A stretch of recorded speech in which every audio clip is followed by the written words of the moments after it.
Amorim had become the second most expensive manager of all time, joining Sporting. And of course, that was seen as a big gamble, but I think it's fair to say that that gamble more than paid off. Well, we love a gamble around these parts as the Ruben Amorim era begins on the road to Kieran McKenna's Ipswich for a first meeting since a League Cup tie in 2015. We're taking an in-depth look at Manchester United's new manager, his philosophy and how it might just look at Old Trafford ahead of a reunion with Solskjaer's old lieutenant. That and much, much more on the latest episode of your Theatre of Red.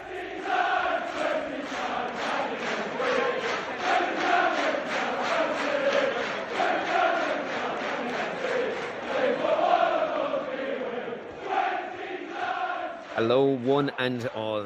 What is a freakishly cold November afternoon? Yet another international break is in the history books as we look ahead to the timely return of elite European club football and the Manchester unveiling of the Ruben Amorim philosophy against Ipswich Town at the weekend. Given the nature of this Portuguese delight, I felt it fitting to touch base with one of the most respected voices on the continental game, the chief man at Breaking the Lines and a regular feature for a host of international publications, as well as a newly married man, Mr. Zach Lowy. How is everything stateside, sir? Hey, doing very well, Shaun. I'm glad to hear it. Kicking right off, man. Following the departure of Erik ten Hag, there was almost an expectation that we would see Ruud van Nistelrooy step into his shoes. However, this Ineos hierarchy has shown that they're not messing about.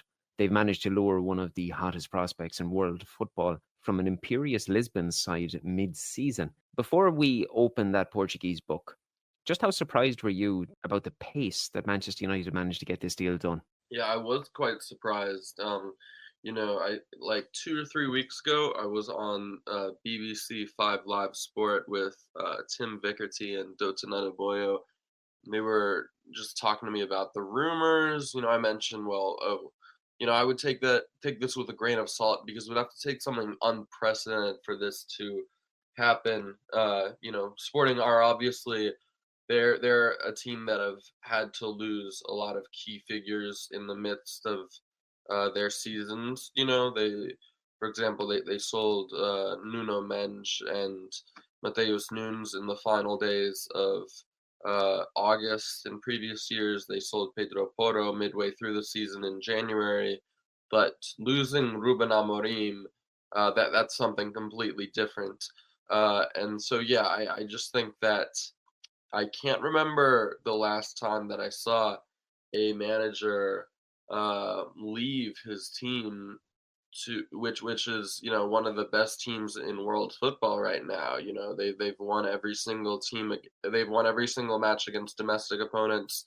They're second in the Champions League standings to Liverpool, and going to a team that has quite frankly been a train wreck. I was honestly expecting Amorim to consider his options and maybe go to Manchester City or some other place at the end of the season.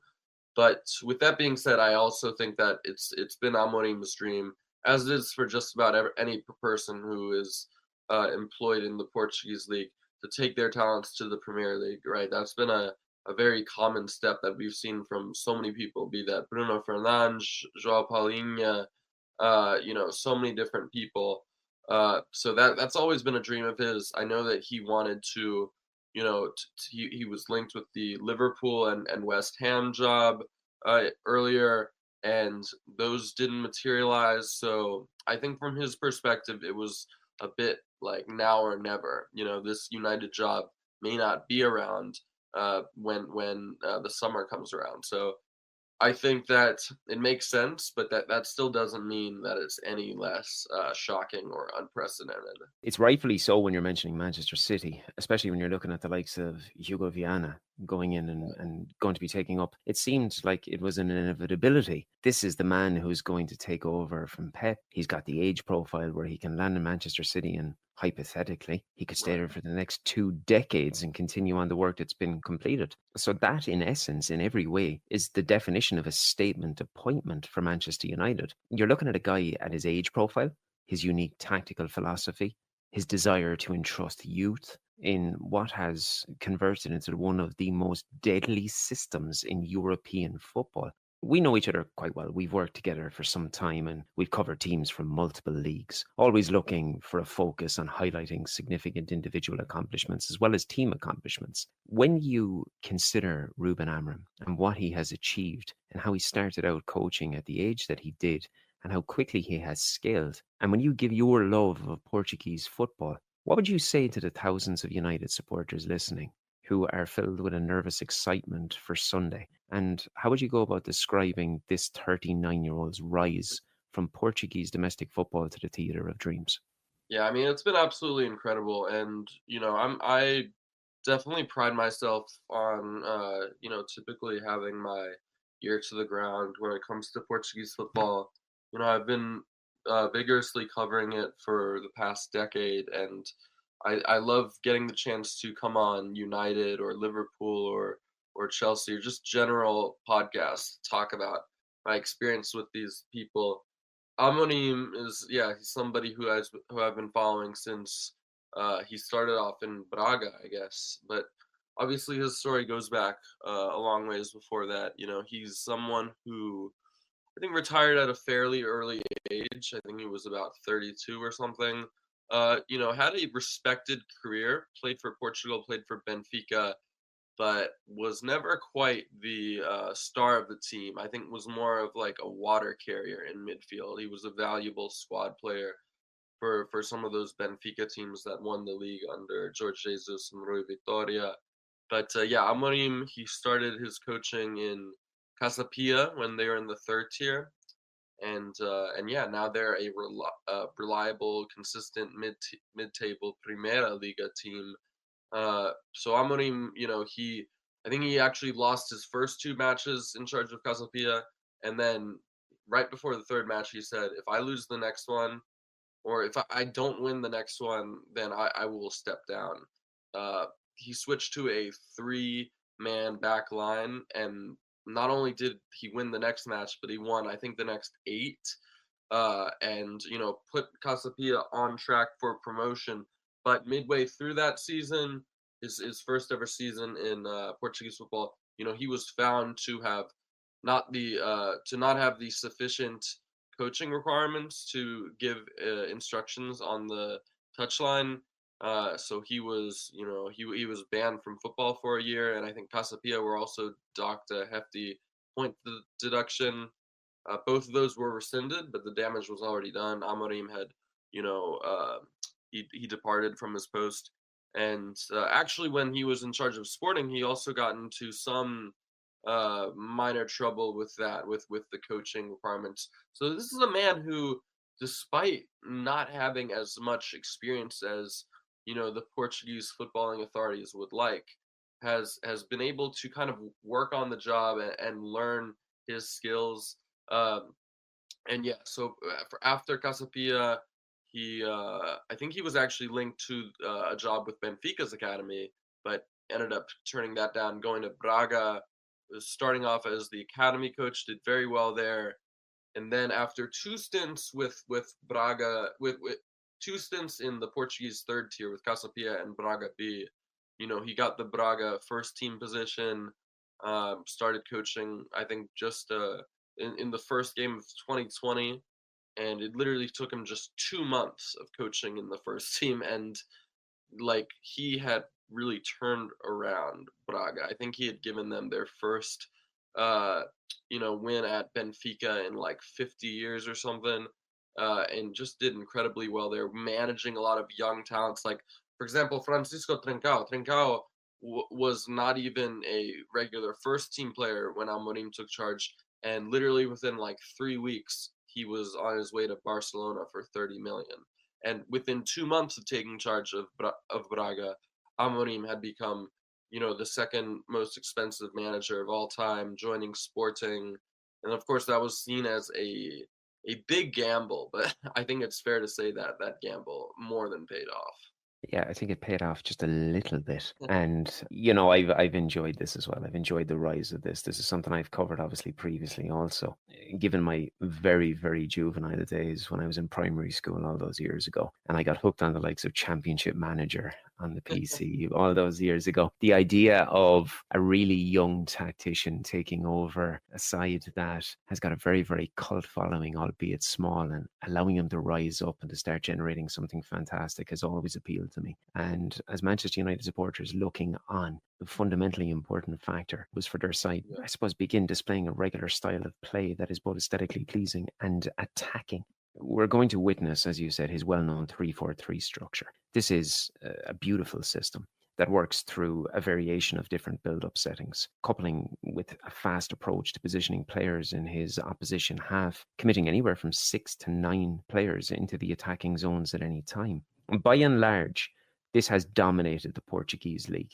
And we have seen that spill over onto the continental scene, as you touched upon with their Champions League standing and the recent dismantling of Pep's Manchester City. One thing for United supporters, and it was a worrying trend, has been the perennial use of square pegs being placed into round holes when the Right. pressure of the Old Trafford melting pot inevitably consumes the man in the hot seat. This week, we've enjoyed glimpses from Amorim's first session at Carrington and an outpouring of seemingly happy first team players that are reveling in what seems to be a tactical shake-up. And sometimes that's all you need. It's just the emergence of a new face, a new mindset, and a new thought process on how we can move forward and get the best out of this football team. When you look at this Manchester United squad, I know it's a contentious topic. By and large, there is very talented footballers there. How do you view this 3-4-3 playing out with this Manchester United squad and the players that are available, particularly when we're considering the likes of Luke Shaw now back in first team training, Tyrell Malacia back in first team training and obviously featuring for the under-21s, Lenny Yoro coming back after that unfortunate pre-season injury to be able to slot in along the likes of Matthias de Ligt, Lissandro Martinez, Kobbie Mainoo making a little bit of progress and inching that bit closer on top of the emergence of Manuel Ugarte and what seems like the actual rebirth of Casemiro alongside Ugarte in the centre of midfield. How do you view it all playing out in the initial weeks and months for him? Yeah, I mean, I do think that Amorim was committed to using a 3-4-3 slash 3-4-2-1. I think that he wouldn't be taking this position if he didn't think that he could impose those tactics. But it's going to take some time, that's for sure. I think that United have not used a three-man back line in over 10 years since the early days of Louis van Gaal's uh, time in charge. But they're going to have to make that adjustment, which is something that does take time. And yeah, I think that something that I'm sure United fans are used to hearing. It could very well get worse before it gets better, which has pretty much been the case for them this entire year. So I think that they're probably used to that. I mean, it's not like they're going to get relegated or anything, but missing out on European football, that is a very real possibility. That's got to be their number one priority right now. Just getting from like what 13th place back into the top seventh. So I mean, Amorim, when he took charge of Sporting, he managed one game, and then right after that, it was the pandemic, putting it on hold for several months, and they didn't do great in the final in Project Restart. They were okay. Ended up losing out on third place to Braga and finishing fourth on the final day. So these things take time, and it was just a few months after that things started to turn around for Sporting, and of course they won their first league title in 19 years. But as far as the personnel goes, I think yes, United definitely do have a talented squad, but there's still I think some big question marks in various individual positions. And it's kind of a disorganized, disheveled squad. Like there's a lot of talent, but it's at the same time I think that one issue with United is that they've gone through so many different managers in recent years, from Ten Hag to Mourinho to Solskjaer, and like all of those managers have had a role in bringing in their own players, and at with that being said, I think that this squad is almost like an amalgamation of different coaching identities, not necessarily one squad built to fit the needs of one manager. Um, and I also think that's why, even 3 years on, you know, what, two 2.5 years on the job for Ten Hag, and he still wasn't really able to implement his tactical DNA.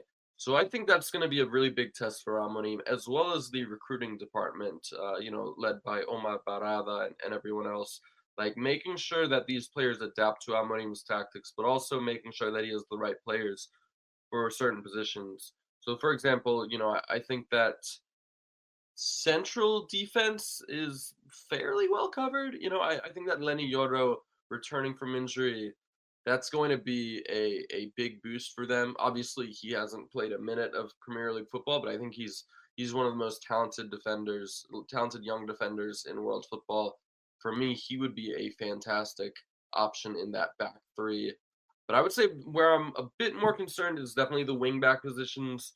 You've got two fullbacks in Diogo Dalot and Nusar Mazraoui, who are probably more suited to the right side, and above all, are more suited to more, inverted fullback positions, not necessarily bombing forward and going on the overlap like a traditional wingback in the Amorim system. Someone who's going to provide space and allow those wingbacks to cut, allow the two number tens the time and space to cut inside.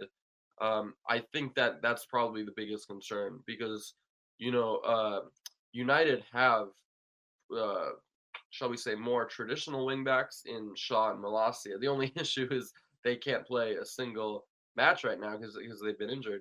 I actually recently wrote an article this week on Alvaro Carreras for FOTMob, and I would not be surprised if Manchester United utilized their buyback option next summer because he's doing fantastic right now at Benfica.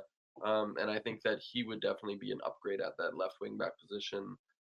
So yeah, I think the wing backs are probably my biggest concern, as well as I also think the attack is going to take some fine tuning, and that's more just the fact that United have been one of the worst attacking teams in England this season.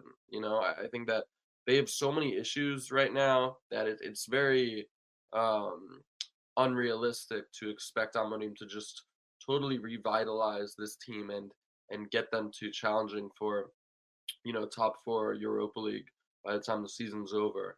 Like last season, United I think had the second most shots conceded in Europe's top five leagues behind Sheffield United, and this season they not only are they doing very poor from a defensive standpoint, conceding two or three goals pretty much every week, but they're also struggling to garner shooting opportunities. Someone like Rasmus Højlund has kind of looked like a fish out of water several times because on the one hand, he's not a great fit for the Ten Hag system, but on the other hand, he's just not getting enough service to showcase his attacking capabilities. So I think that's going to be a really big test of Amorim's mettle, trying to toy with this attacking unit and getting them on the right track.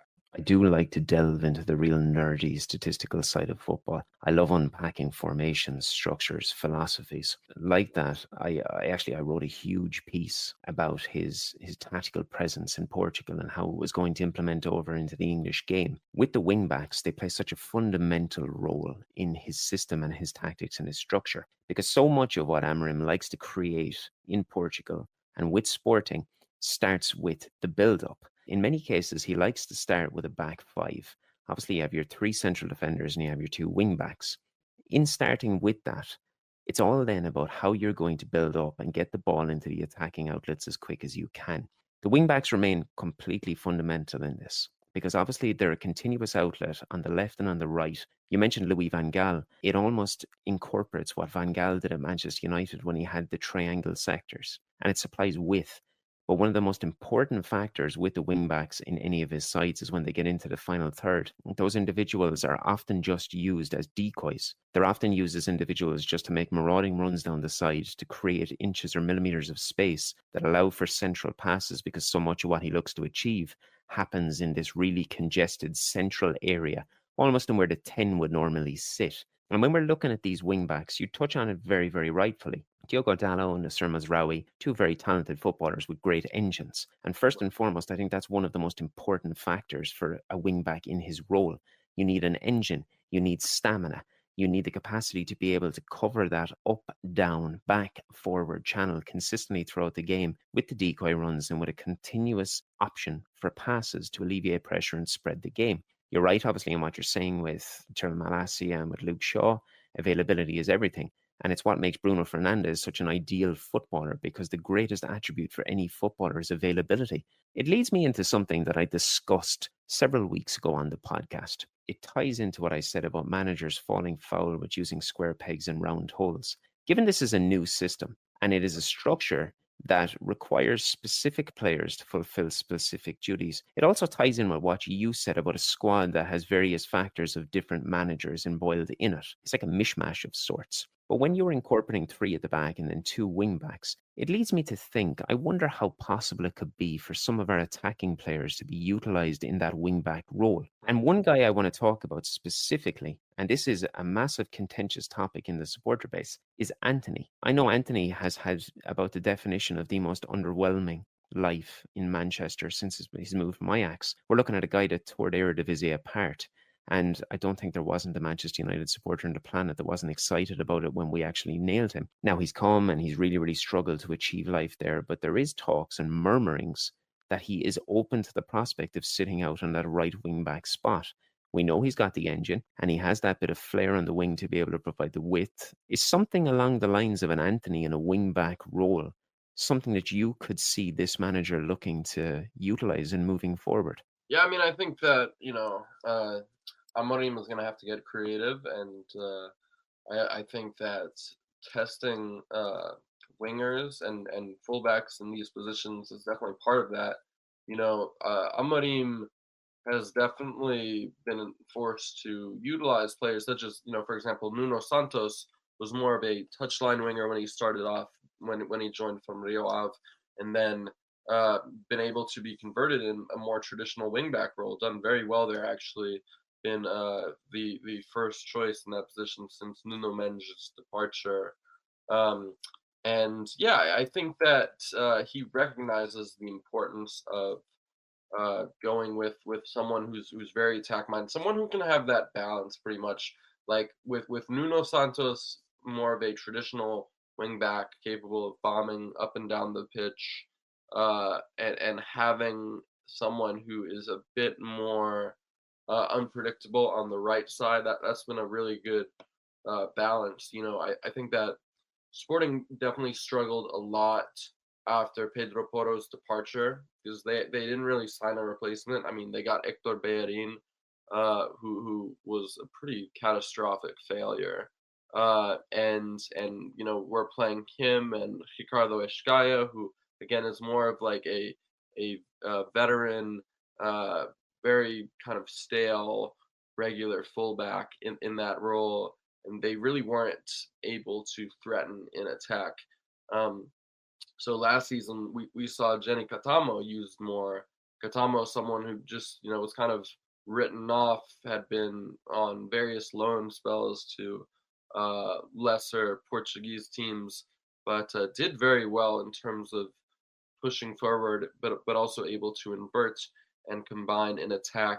And this season we've also seen Giovanni Kenda, a teenager, used there. So both Katamo and Kenda are more of the winger variety, but they've still been given the chance to showcase their skills at the right wing back position, and have done quite well there. So I think that Amorim would definitely be willing to experiment for sure. And another player that I need to touch on with you, given the past that you and I both have, is Joshua Zirkzee. Now, this is an individual in a similar aspect to Anthony, has arrived in the Premier League and has become the fulcrum of much scrutiny, criticism, weekly ridicule, almost to the point now where individuals are speaking about the same avenue in Anthony. That why was he purchased? Was he not profiled correctly? Is this an individual that is able to cut it at the top tier of football? When we speak about Amorim's system and how he looks to deploy the three forwards, this is a guy who's almost tailor-made, because not only could he act as a second striker in many ways, but he's a guy who can fall back and can link play with the midfielders. He can look as that,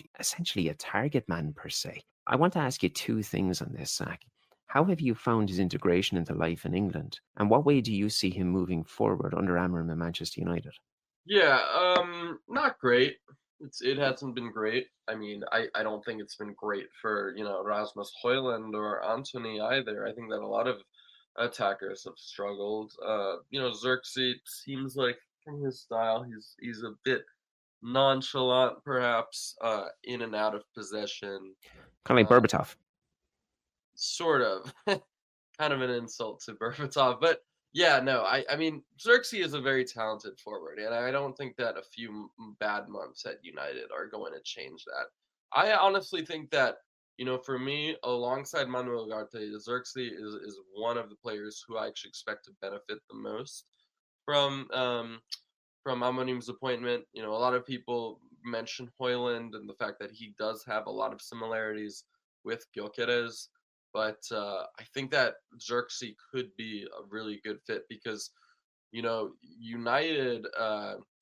Well, with Amorim actually showed a lot of willingness to experiment with two strikers, and a lot of times would go with like Victor Gyökeres up top and then Paulinho and more of a second striker role on the left, where Paulinho could help hold up the ball and work in tandem with the forwards. And I think that Xerxes' technical prowess is quite similar in that regard.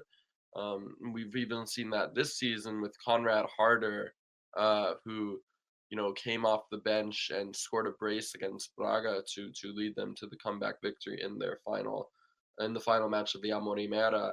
So he's someone who definitely likes to experiment with things, and I think that Xerxes could do very well in the system. Another thing that I will say is that when it comes to attacking players, one non-negotiable for Amorim is every player's got to do their part in terms of in terms of leading the press and once they lose possession in the final third, there's going to be four or five players in close proximity who are going to be working hard to close down the ball and try to prevent the opponent from getting out.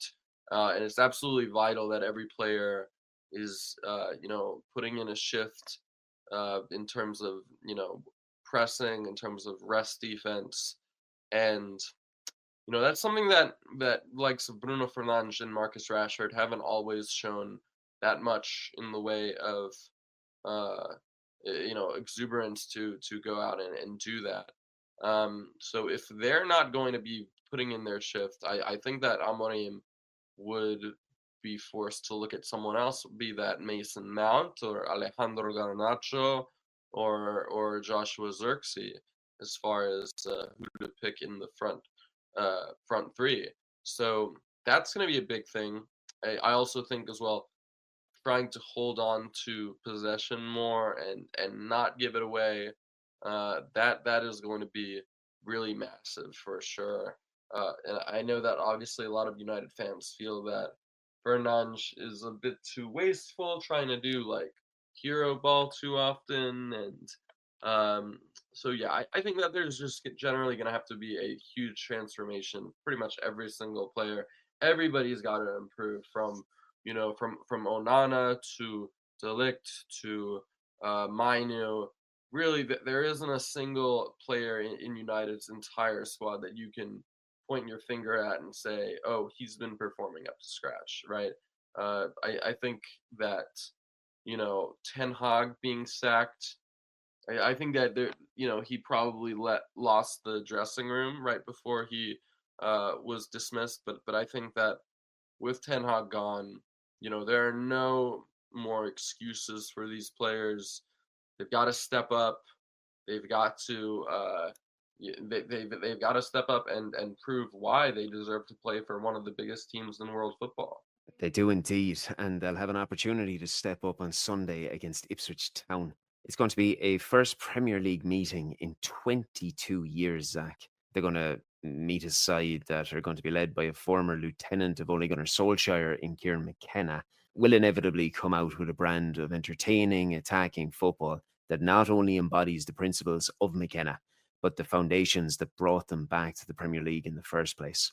Typically enough, though, having gone 10 games without a win in the Premier League, They have finally earned victory against Spurs right before the international break, making it 4 points from a possible 6 ahead of United's trip to Portman Road. How do you see this one playing out? I would probably expect United to get the win. I think that Ipswich, they have more than enough quality to score, but I think that United should be able to come away with the victory. I mean, let's be honest. Ipswich, prior to the last match before the break, against Tottenham, they hadn't won a single match all season.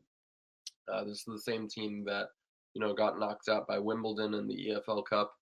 But they've done okay in their start up to life. I think that I would, if I had to guess, I would probably say it'll be like 3-2 or 4-2 United. I think that Ipswich do have a lot of attacking quality with the likes of Liam Delap, Sami Smodic, George Hurst, but I think that and of course the delivery of Leif Davis, he's another player who I'd actually be considering for the left wing back position for United. But I think that United should have enough attacking quality to make the most of this performance and get the Amorim era up and running. Zach, I won't take any more of your time. Been fantastic chatting with you. What have you got coming up over the coming days, weeks, and months? Yeah, for sure. Thank you, Sean. It was a pleasure. And yeah, I am, very busy running Breaking the Lines. That's BTLVID on Twitter. And we've got a lot of great content there, and as well as an upcoming partnership that I'm very excited to disclose in the coming days. And apart from BTL, I've been working very hard in terms of my freelance writing with FOTMob, BetUS. Definitely make sure to check out my piece on Alvaro Carreras, how he's gone from a lone soldier at Manchester United to starring at Benfica and filling Alex Grimaldo's void. So got a lot of stuff there. As well as I've started a new position writing for RG Media. Recently dropped a piece on Conrad Harder, who I mentioned today. So yeah, been very busy, but yeah, always a pleasure to come on Theatre of Red and discuss Manchester United with you. Absolutely brilliant. And it's always great to have you here. We look forward to speaking to you again. Anybody there wants to get in touch with us, you can do so at theatre_of_red on every single social platform. You want to get in touch with me directly, you can do so at Shaun Connolly 85. And if you're still here, please hit subscribe and take 10 or 15 seconds just to leave a review. I know I batter on about this every single week, but those reviews really do help us to enhance the footprint of the show, to grow out even further, and to reach more like-minded Reds, just like you and me. Hopefully when we're chatting next weekend, it is over 3 points against Ipswich Town. Thanks for taking the time to tune in and listen. It's been great. Catch you all next week.